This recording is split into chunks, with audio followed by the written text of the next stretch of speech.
Hello Saint Martin's, how are you? లోపలికి వచ్చిన తర్వాత ఈ సినిమా థియేటర్ సీట్లు చూశాను, ప్రొజెక్షన్ చూశాను, సౌండ్ చూశాను, మొత్తం అంతా చూశాను. ఏంట్రా ఇది ఇంత హడావిడిగా ఉంది అంటే నాకు పక్కన వాళ్ళు ఏం చెప్పారో తెలుసా?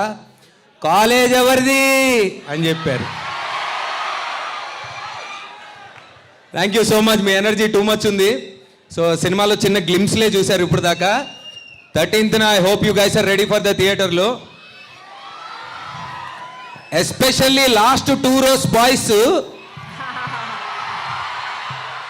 ఇందాక రవితేజ్ అన్న పాటలు అది ప్లే చేస్తుంటే షర్ట్లు ఇప్పి చాలా హడావిడి చేశారు అక్కడ. నేను ఇప్పుడు విశ్వ గారిని ఒక రిక్వెస్ట్ చేస్తున్నా మీ తరపున, ఫస్ట్ డే ఫస్ట్ షో సీట్ల 3 రోజుకి ఇప్పించమని చెప్పి. థియేటర్లో కలుసుకుందాం, సినిమా గురించి ఇంకా ముందు మాట్లాడుకుందాం. Thank you, love you all. Thank you Navdeep గారు. అండ్ మా బ్యూటిఫుల్